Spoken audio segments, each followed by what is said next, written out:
guys, so we're going to be starting chapter 6 and it's going to be called Off to Montana, and this activity is actually all about you connecting with the story, like something that you might have been afraid of and then it ended up being really exciting and fun.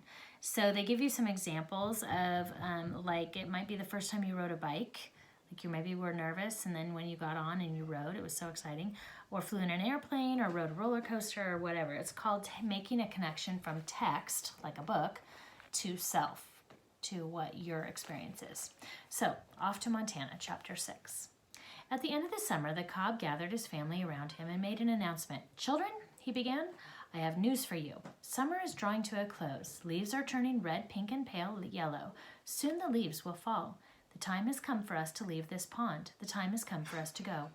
"Go?" cried all the cygnets except Lewis. "Certainly," replied their father. "You children are old enough to learn the facts of life, and the principal fact of our life right now is this: we can't stay in this marvelous location much longer." "Why not?" cried all the cygnets except Lewis. "Because summer is over," said the cob, "and it is the way of swans to leave their nesting site at summer's end and travel south to a milder place where the food supply is good. I know that you are all fond of this pretty pond, this marvelous marsh, these reedy shores and restful retreats. You have found life pleasant and amusing here. You have learned to dive and swim underwater. You have enjoyed our daily recreational trips when we formed in line, myself in front swimming gracefully, like a locomotive, and your charming mother bringing up the rear like a caboose. Day long you have listened and learned. You have avoided the odious otter and the cruel coyote. You have listened to the little owl say, "Coco, coco." You have heard the partridge say, "Quit, quit." At night you have dropped off to sleep to the sound of the frogs, the voices of the night. But these pleasures and pastimes, these adventures, these games and frolics, these beloved sights and sounds must come to an end. All things come to an end. It is time for us to go. "Where will we go?" cried the cygnets except Lewis. "Where will we go? Coho, coho." "Where will we go? Coho, coho." "We will fly south to Montana," replied the cob. "What is Montana?" asked the cygnets, except Lewis. "What is Montana? Banana, banana? What is Montana? Banana, banana." "Montana," said their father, "is a state of the Union, and there in a lovely valley surrounded by high mountains are the Red Rock Lakes, which nature has designed especially for swans. In these lakes you will enjoy warm water, arising from hidden springs. Here ice never forms, no matter how cold the nights. In the Red Rock Lakes you will find other trumpeter swans, as well as the lesser waterfowl, the geese and the ducks. There are few enemies, no gunners, plenty of muskrat houses, free grain, games every day. What more can a swan ask in the long, long cold of winter?" Lewis listened to all this in amazement.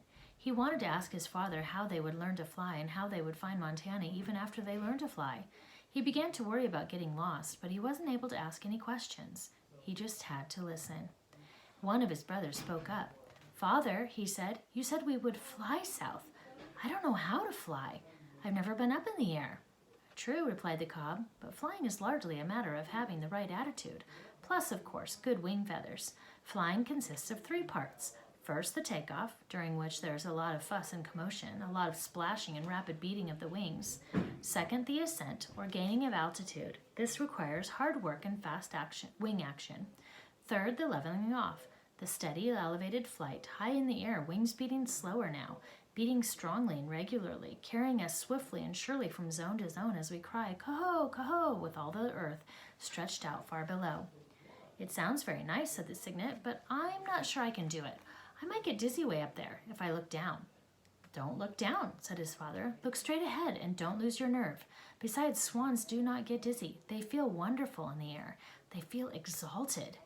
"What does exalted mean?" asked the cygnets. "It means you will feel strong, glad, firm, high, proud, successful, satisfied, powerful, and elevated, as though you had conquered life and had a high purpose." Lewis listened to all this with great attention. The idea of flying frightened him. "I won't be able to say coho," he thought.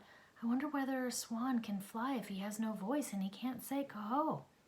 "I think," said the cob, "the best plan is for me to demonstrate flying for you. I will make a short exhibition flight while you watch. Observe everything I do. Watch me pump my neck up and down before we take off. Watch me test the wind by turning my head this way and that. The takeoff must be into the wind. It's much easier that way. Listen to the noise I make trumpeting. Watch how I raise my great wings and see how I beat them furiously as I rush through the water with my feet going like mad.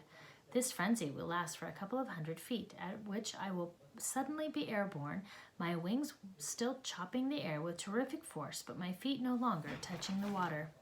Then watch what I do. Watch how I stretch my long, white, elegant neck out ahead of me until it has reached its full length. Watch how I retract my feet and allow them to stream out behind, full length until they extend beyond my tail. Hear my cries as I gain the upper air and start trumpeting. See how strong and steady my wing beat has become. Then watch me bank and turn, set my wings and glide down. And just as I reach the pond again, watch how I shoot my feet out in front of me and use them for splashdown, as though they were a pair of water skis. Having watched all this, then you can join me, and your mother too, and we will all make a practice flight together until you get the hang of it. Then, tomorrow, we'll do it again, and instead of returning to the pond, we will head south to Montana. Are you ready for my exhibition flight? Ready, cried the cygnets, except Lewis. Very well, here I go, cried the cob. As the others watched, he swam downward to the end of the pond, turned, tested the wind, pumped his neck up and down, trumpeted, and after a rush or two of 100 feet, got into the air and began gaining altitude. His long white neck stretched out ahead. His big black feet stretched out behind. His wings had great power. The beat slowed as he settled into sustained flight. All eyes watched. Lewis was more excited than he had ever been. I wonder if I can really do it, he thought. Suppose I fail. Then the others will fly away, and I will be left here all alone in a deserted pond with winter approaching, with no father or mother, no sisters or brothers, no food to eat. When the pond freezes over, I will die of starvation. I'm scared. In a few minutes, the cob glided down out of the sky and skidded to a stop on the pond. They all cheered. Coho, coho, beep, beep, beep, beep.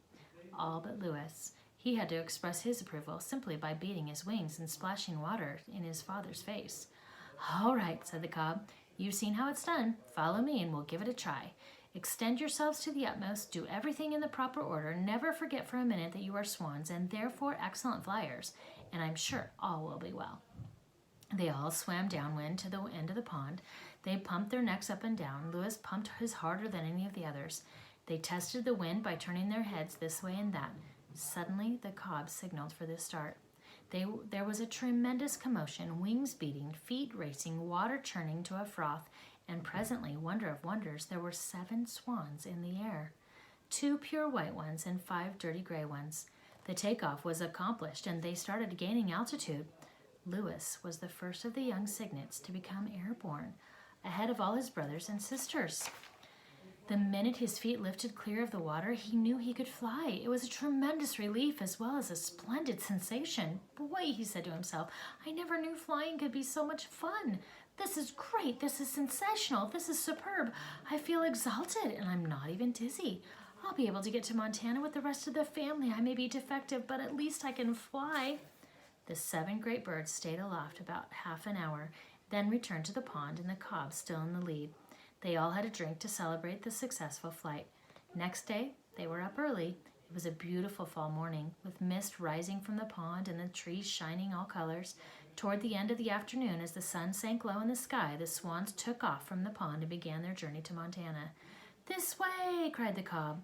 He swung to his left and straightened out on a southerly course. The others followed, trumpeting as they went. As they passed over the camp where Sam Beaver was, Sam heard them and ran out. He stood watching as they grew smaller and smaller in the distance and finally disappeared. What was it? Asked his father when Sam returned. Swans, replied Sam. They're headed south. We'd better do the same, said Mr. Beaver. I think Shorty will be here tomorrow to take us out. Mr. Beaver lay down on his bunk. What kind of swans were they? He asked. Trumpeters, said Sam. That's funny. I thought trumpeter swans had quit migrating. I thought they spent the whole year on the Red Rock Lakes, where they are protected. Most of them do, replied Sam, but not all of them. It was bedtime. Sam got out his diary. This is what he wrote. I heard the swans tonight. They're headed south. It must be wonderful to fly at night. I wonder whether I'll ever see one of them again. How does a bird know how to get from where he is to where he wants to be? And that's the end of the chapter. So thinking about how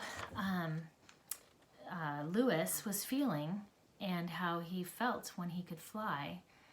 That is something similar that I want you to think about. Something you were afraid to do, but then you did it, and how did you feel?